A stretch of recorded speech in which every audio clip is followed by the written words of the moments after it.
My name is Ed Murray. I'm a returnee to South Carolina. I actually graduated from Airport High School in 1975. Originally went to college at the Citadel.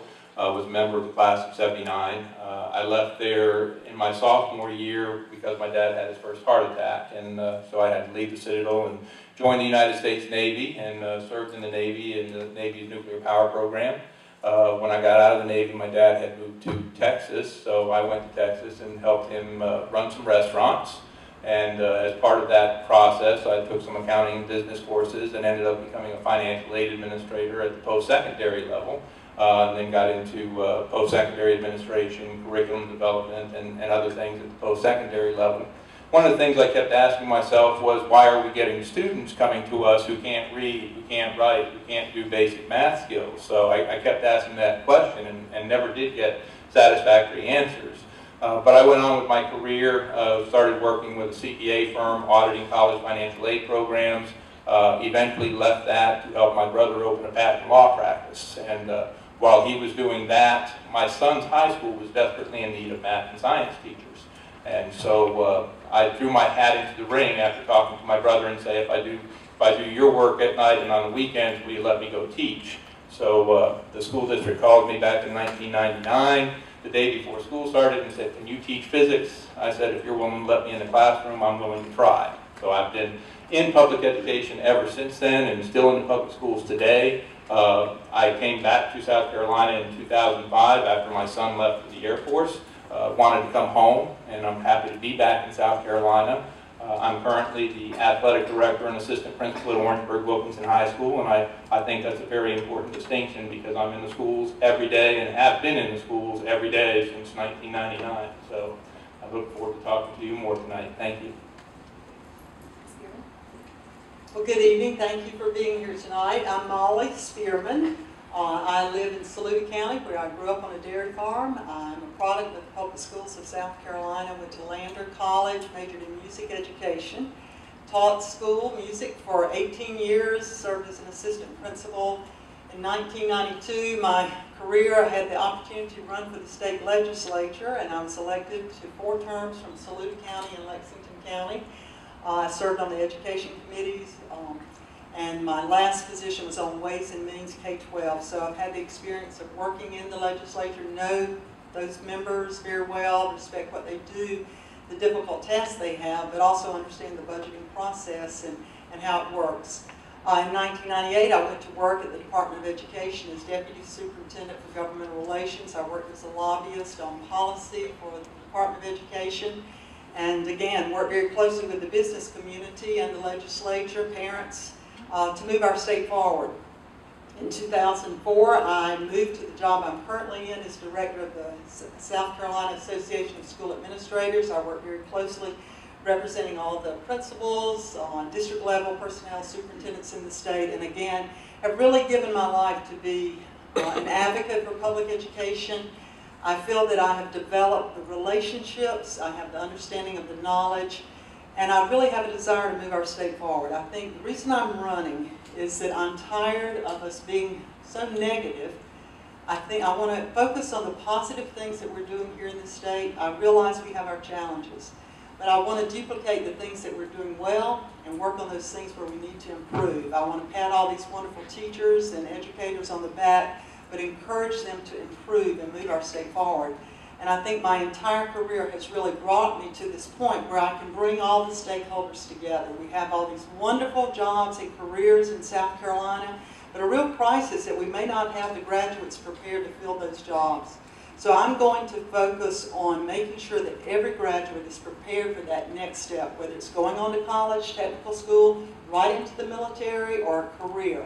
And we have to individualize and personalize those efforts for all our students. So I'm very excited about the change and excited about this great spirit of collaboration that I believe we have in our state, and looking forward to serving the people. Thank you. Hi, my name is Tom Thompson. I grew up in Chicago, in the inner city. My mom had 9 boys in a row. I was number 7. Bless her heart. Then she had 2 girls. A little side note, she did say later on that if she had had birth control back then, like young ladies have today, a whole lot of us wouldn't be here. And I just thanked her that I was one of the ones who made it. I began my teaching career in Chicago in the inner city as a high school math teacher.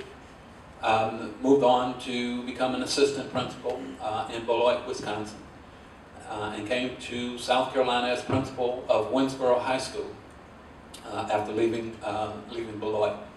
I was then offered a job at the State Department of Education as coordinator of training programs for the department.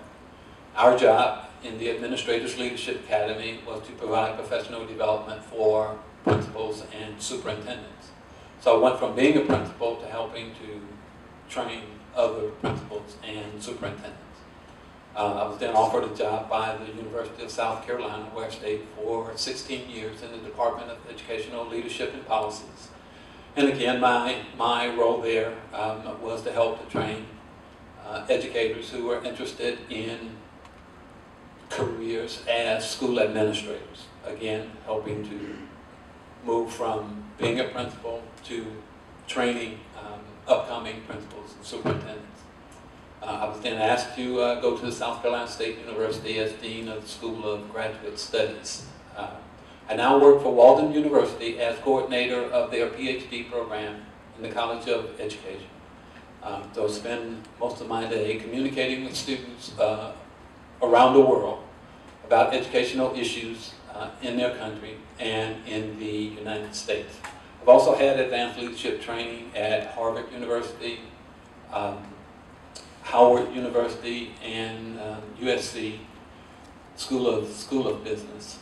So I've been in the education field for a long time, and the reason that I am running is that I ran back in 2010 when Jim Rex was leaving, because we were on the right track then.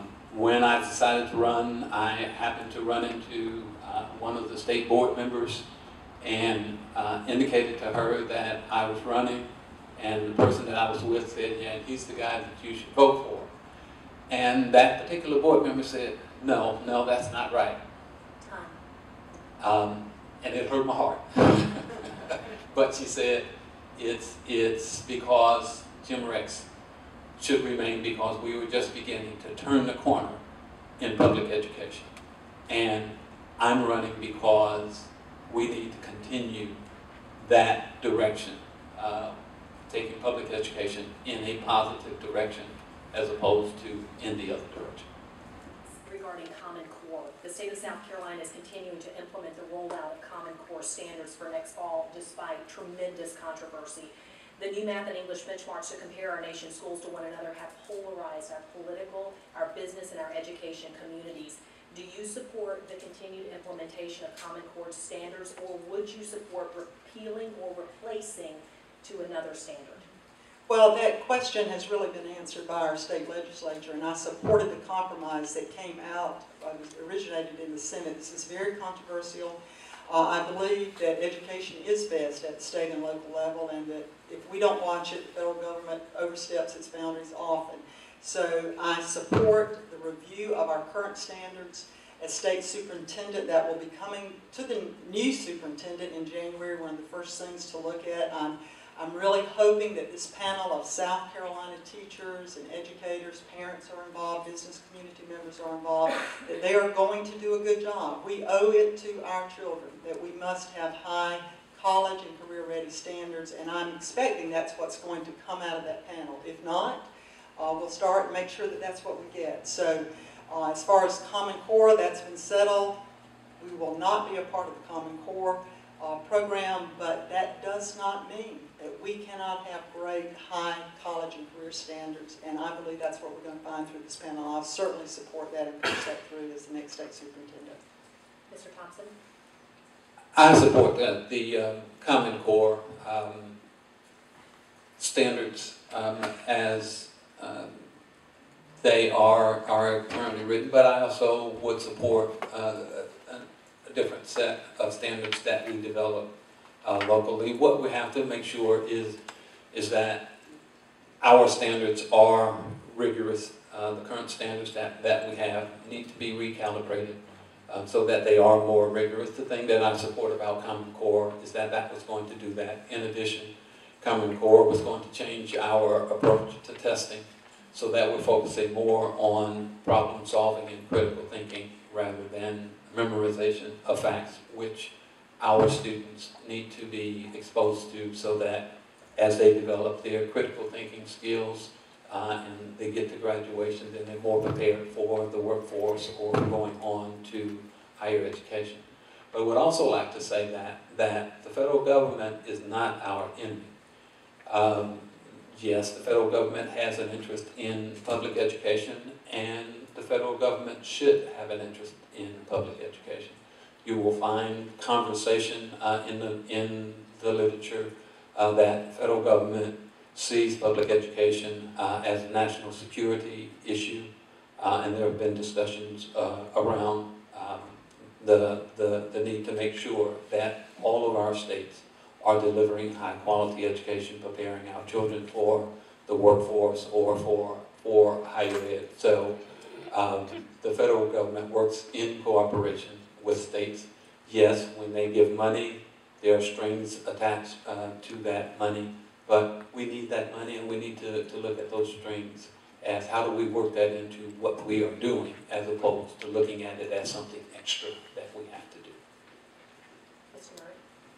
I take a slightly different perspective on standards. First of all, as a teacher, I never taught standards. I taught physics. I taught economics. I taught algebra. I taught history.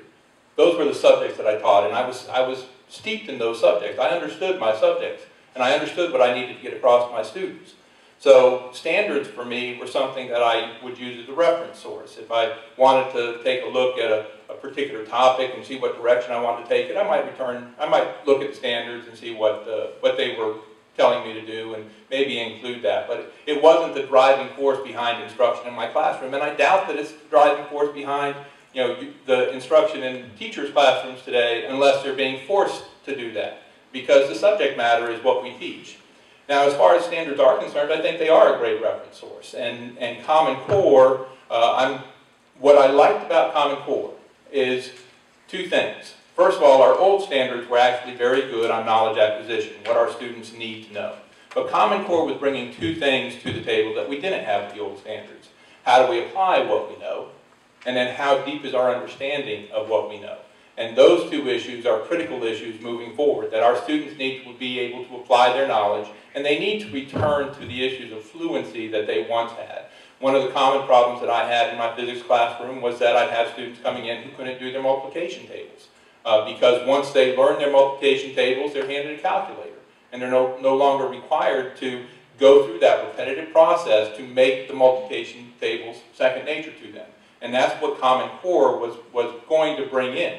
But any vehicle that brings those two elements in is fine by me. And I think we've got a good panel of people working on reviewing the standards, and they'll come up with something good. And I hope, if I have the opportunity as State Superintendent of Education, I hope to make sure that I include those two elements that are critical elements moving forward.